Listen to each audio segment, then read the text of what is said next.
गुरु के वचन मानना जरूरी क्यों है? जो शिष्य गुरु वचनों को नहीं मानता उसका क्या होता है? आज हम समझेंगे कि गुरु की आज्ञा का क्या महत्व है हमारे जीवन के अंदर। गुरु गुरु कौन है? इस संसार में अलग अलग प्रकार के गुरु हैं। कुछ गुरु वो हैं जो अध्यापक हैं, जो बच्चों को पढ़ाते हैं। कुछ गुरु वो हैं जो बच्चों को अलग अलग नई नई चीज़ें सिखाते हैं। इसी प्रकार अध्यात्म के हमारे जो गुरु हैं वो हमें इस जिंदगी का सच बताते हैं। तभी तो कहते हैं गुरुर ब्रह्मा गुरु विष्णु गुरु देवो महेश्वर, गुरु साक्षात परम ब्रह्म तस्मै गुरु नमः। कि गुरु ही ब्रह्मा है, गुरु ही महेश है, गुरु ही पार ब्रह्म है। इस कलयुग के अंदर मनुष्य के रूप में गुरु आते हैं और इस मनुष्य को जो भी मनुष्य गुरु की शरण में आता है उसे सत्य का पथ बताते हैं और उसे भव सागर से पार कराते हैं। अब कुछ लोग जो हैं गुरु की आज्ञा नहीं मानते तो बाद में उन्हें पछताना पड़ता है। जैसे एक बार की बात है, एक जंगल के अंदर एक संत रहते थे और उनका एक शिष्य भी रहता था। संत ने अपने शिष्य को कहा कि जाओ आज हमें खाना बनाना है, जंगल से लकड़ी ले आओ। शिष्य ने सोचा कि अगर मैं जंगल में जाऊंगा और लकड़ी लेने गया तो कोई जानवर जो है मुझे मार डालेगा, मुझे खा जाएगा। तो इस डर के कारण शिष्य ने अपने गुरु को कहा, उन संत जी को कहा जो शिष्य के गुरु थे, कि गुरुदेव अगर मैं जंगल में गया तो हो सकता है कि कोई जंगली जानवर मुझे खा ले, तो फिर मैं आपकी सेवा कैसे करूंगा। तो शिष्य गुरु ने ये जब बात सुनी तो उन्होंने कहा चलो कोई बात नहीं, हम जाके जंगल से लकड़ियाँ ले आते हैं। उसके बाद जब गुरु जंगल में जाकर लकड़ियाँ लेकर आ गए तो रात के समय बारिश बहुत तेज होने लगी। छत पर पानी भर गया था। गुरु ने शिष्य को कहा कि जाओ छत पर पानी भर गया है, एक सुराख है उसे खोल दो ताकि पानी जो है वो छत पर इकट्ठा ना हो और पानी जो नीचे आ जाए।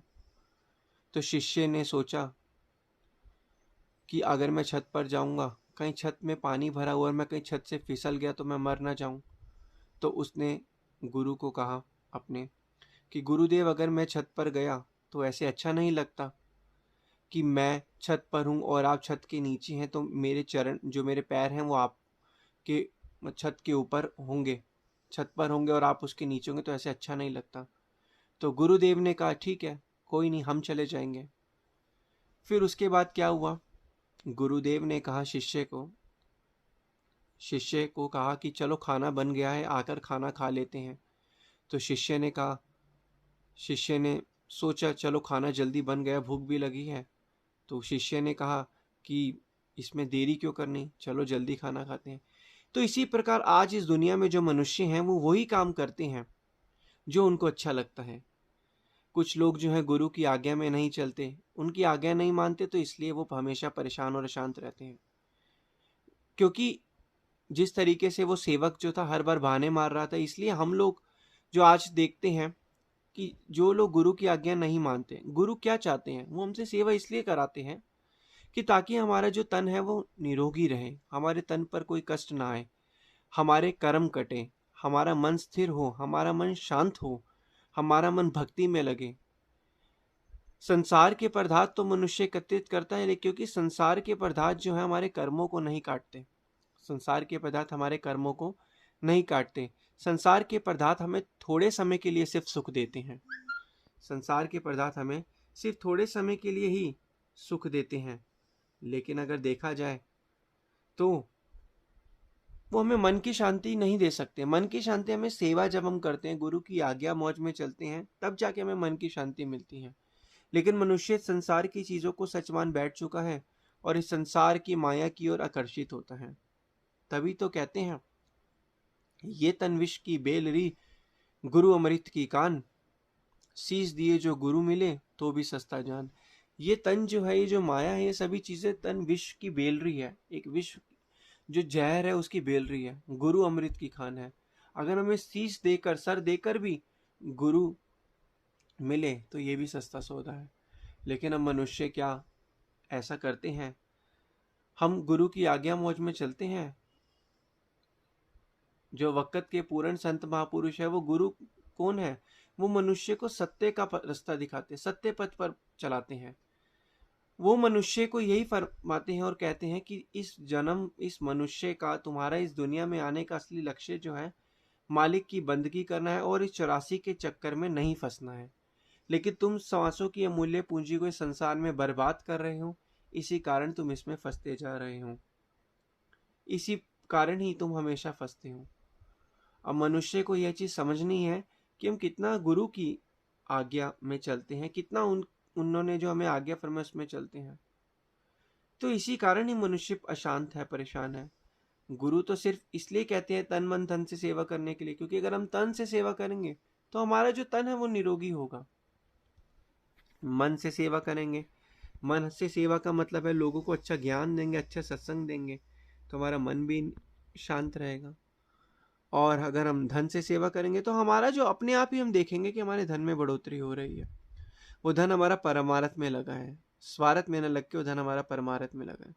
लेकिन मनुष्य इस चीज को नहीं समझ पाता, क्योंकि वो अज्ञानता में जीवन जी रहा है और संसार की सभी चीजों को जो है सच मान बैठता है, और अंत में जाके वो 84 के बंधन में फंस जाता है, जिससे उसे नरकों का सामना करना पड़ता है और हमेशा अशांत और परेशान रहता है।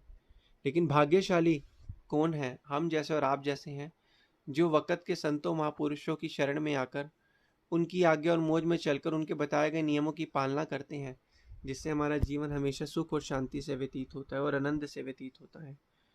लेकिन मनुष्य को कौन समझाए कि इस संसार के पदार्थ जो कि मिथ्या है, एक दिन सब यहीं पर छूट जाने वाला है, और हमारे साथ जाने वाली चीज़ तो सिर्फ एक नाम है, परमपिता परमात्मा का नाम है, भक्ति है, जो हमारे साथ जाने वाली चीज़ है। लेकिन मनुष्य फिर इस धोखे में आकर संसार को सच मान बैठता है। मनुष्य जो है गुरु की आज्ञा में चलता ही नहीं है, गुरु को सम्मुख रख के नहीं चलता। गुरु को सम्मुख मतलब है कि गुरु जो होते हैं वो त्रिकालदर्शी होते हैं। उनके वचनों को जो नहीं मानता वो हमेशा ही क्या कहते हैं, भ्रम में जीता है। जिसको अपने गुरु के वचनों पे विश्वास है वो हमेशा ही सुख और शांति जीवन में प्राप्त करता है और उसकी हमेशा बढ़ोतरी होती रहती है। और जिसको अपने गुरु के वचनों पर विश्वास नहीं, वो हमेशा पतन की ओर जाता रहता है। गुरु जो है त्रिकालदर्शी होते हैं, वो हमेशा सत्य पथ ही इंसान को दर्शाते हैं और बताते हैं, लेकिन इंसान उस पथ पर चलता ही नहीं है, इसी कारण वो अशांत और परेशान रहता है। तो इसलिए अब हमें क्या करना है, अब से जब भी हमें कोई गुरु आज्ञा फरमाए, हमें उस आज्ञा को शिरोधार्य करके उस चीज़ को समझना है। क्योंकि जो शिष्य गुरु के वचनों को नहीं मानता उसका हमेशा पतन ही होता है। संसार की माया उसे अपनी तरफ प्रभावित करती है, और जिससे क्या होता है कि संसार की माया में उलझकर जीव जो है अशांत और परेशान रहता है और हमेशा भक्ति पथ से फिर वंचित ही रहता है।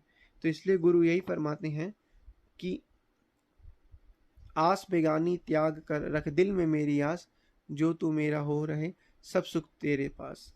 कि व्या जो बेगानी आस है उसे त्याग दे, एक मेरी ओट ले, एक मेरा आधार ले। क्योंकि गुरु ही आज इस संसार में भगवान के रूप में गुरु ही हैं, जो इस धराधाम पर आए हैं और हमें भक्ति का दान दे रहे हैं। तो इसलिए अब हमें करना क्या है, नाम भक्ति की कमाई करनी है, गुरु की आज्ञा और मौज में चलना है, जिससे हमारा ये जीवन भी सुख और शांति से व्यतीत हो।